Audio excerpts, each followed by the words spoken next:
धर्मांतरण का सिंडिकेट चलाने वाले जलालुद्दीन उर्फ छांगुर और उसके गैंगों पर ईडी का शिकंजा कस रहा है। अब छांगुर की पार्टनर नीतू उर्फ नसरीन और नवीन को प्रॉपर्टी बेचने वाले भी ईडी के रडार पर हैं। छापेमारी के दौरान मिली जानकारी के बाद ईडी ने इन सभी को पूछताछ के लिए तलब कर लिया है। करोड़ों की जमीन और कोठी की जमीन की खरीद फरोख्त का ब्यौरा ईडी ने जुटाया है और इसी आधार पर पूछताछ भी की जा रही है। देखिए।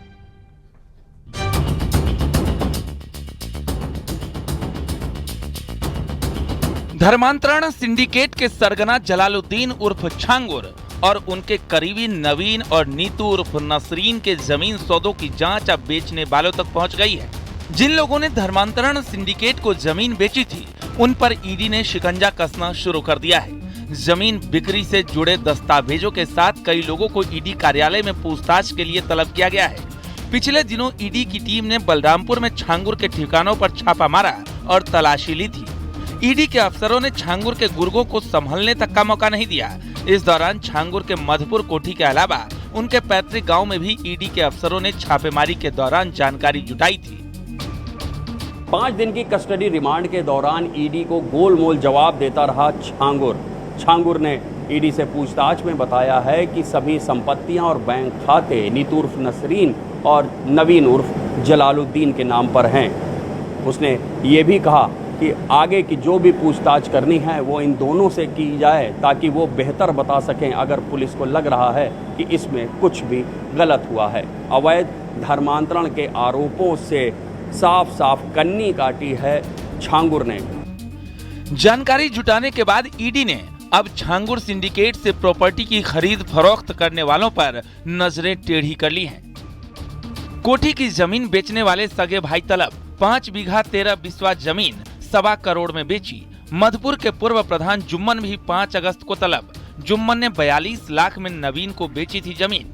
अफसर अली, इक्तिदा खान, वसीम से होगी पूछताछ। शमीम मलिक, मालिक अली और शहजाद का भी नाम। ईडी ने ऐसे लोगों को नोटिस भेजा है जिन्होंने छांगुर और उसके गुर्गों को जमीन बेची थी। नीतू की जिस कोठी को हाल ही में ध्वस्त किया गया, उसकी जमीन बेचने वाले दुर्गेश त्रिगुणायक और संतोष त्रिगुणायक से पूछताछ की गई है। दोनों भाइयों ने स्वीकार किया है कि उन्होंने 5 बीघा 13 बिस्वा जमीन करीब 1.25 करोड़ रुपए में बेची थी। इस कोठी से जुड़े एक अन्य मामले में मधुपुर के पूर्व प्रधान जुम्मन खान को 5 अगस्त को ईडी ने तलब किया है। बताया गया है कि जुम्मन ने नवीन को 42 लाख रुपए में जमीन दी थी। इसके अलावा कई अन्य लोगों को भी ईडी ने तलब किया है।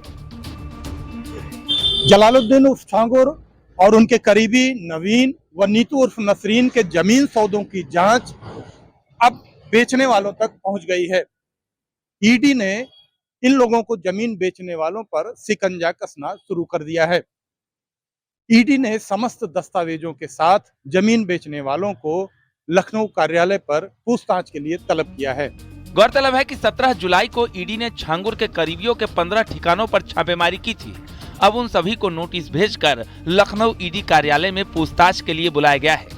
जाहिर है करोड़ों की जमीन खरीद फरोख्त का हिसाब अब ईडी की टीम करेगी और धर्मांतरण के जल्लाद से कई सवालों पर पूछताछ होगी। Bureau report, news 18।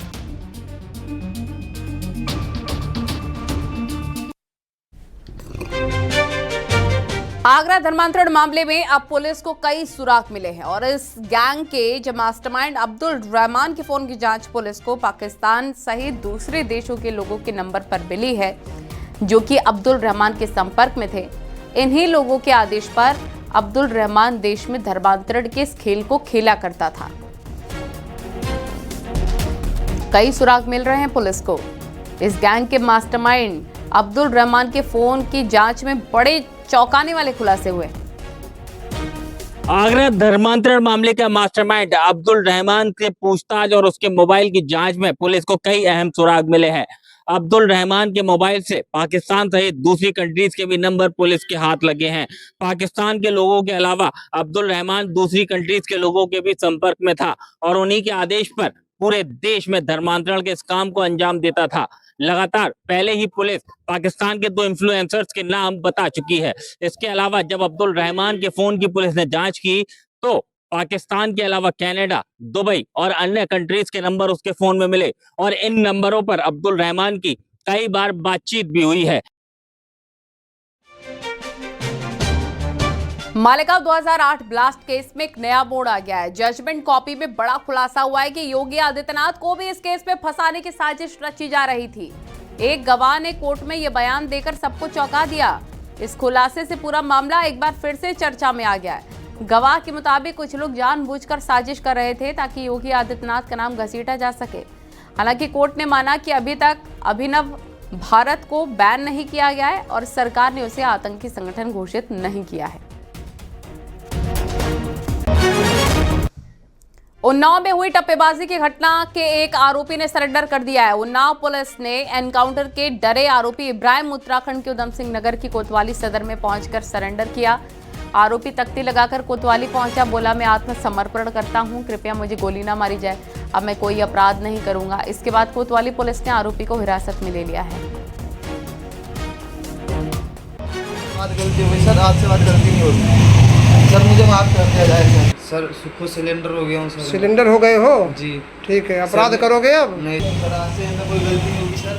मैं ऐसे काम सर तंग करने में लगाता हूँ 10 डेली सर। चलो ठीक। अभियुक्तों की गिरफ्तारी हेतु थाना कोतवाली सदर द्वारा लगातार प्रयास किए जा रहे थे, जिसमें दिनांक 31 जुलाई को एसओजी सर्विलांस टीम और कोतवाली सदर पुलिस द्वारा मुकदमा उपरोक्त से संबंधित 2 अभियुक्तों को मुठभेड़ के बाद गिरफ्तार किया गया था। दिनांक 1 अगस्त को मुकदमा उपरोक्त से फरार एक अन्य आरोपी इब्राहिम पुत्र खुशी मोहम्मद निवासी गदरपुर जिला उधम सिंह नगर उत्तराखंड द्वारा थाना कोतवाली पर आत्मसमर्पण किया गया। अभियुक्त के पास से टप्पेबाजी किए गए जेवरात बरामद हुए। थाना कोतवाली सदर पुलिस द्वारा अभियुक्त को हिरासत में लेकर अन्य आवश्यक विधिक कार्रवाई की जा रही है। बुलंदशहर पुलिस ने एक अंतरराज्यीय चोर गिरोह के 3 शातिर सदस्यों को गिरफ्तार कर 2 बड़ी चोरी की वारदातों का खुलासा किया। ये आरोपी खुद को सामान बेचने वाला बताकर पहले घरों की रेकी करते थे और फिर सुनियोजित तरीके से चोरी की घटनाओं को अंजाम देते थे। चोरों के पास से सोने चांदी के आभूषण, एक तमंचा, कारतूस, 2 चाकू, 65,000 रुपए नकद बरामद हुए। पुलिस ने फिलहाल तीनों आरोपियों को न्यायिक हिरासत में भेज दिया है। इनको आज गिरफ्तार किया गया है। इनके कब्जे से थाना क्षेत्र पहासू के गांव कसुमी से हुई चोरी के आभूषण बरामद हुए हैं, सोने और चांदी के। इसके अलावा थाना बुलावठी क्षेत्र के ग्राम छपरावत से चोरी के आभूषण इनसे बरामद हुए हैं। इसके अलावा एक अवैध तमंचा 315 बोर, एक जिंदा कारतूस, 2 अवैध चाकू और एक चोरी की बाइक इनसे बरामद हुई है। इनके विरुद्ध थाना पहासू पर अग्रिम विधिक कार्रवाई की जा रही है। एटा में पुलिस की पिटाई से युवक की मौत का आरोप लगा है और परिजनों ने थाना निधौली कला पुलिस पर एक युवक को पीट कर मौत का आरोप लगाया। मृतक परिजनों और ग्रामीणों ने भारी संख्या में एटा एसएसपी कार्यालय पहुंचकर पुलिस के खिलाफ प्रदर्शन किया। परिजनों का कहना है कि पुलिस की पिटाई से डर के लड़के ने सुसाइड किया। वहीं एसएसपी ने मामले की जांच के आदेश दिए। उनका आरोप है कि पुलिस ने इन्हें जो है थाने पर जो है इनके साथ मारपीट की है।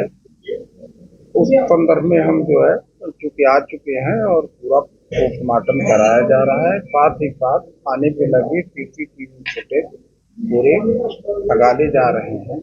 अगर इस तरीके की कोई भी बात उतारना और उनकी आती है, इसमें सख्त कार्रवाई करेंगे।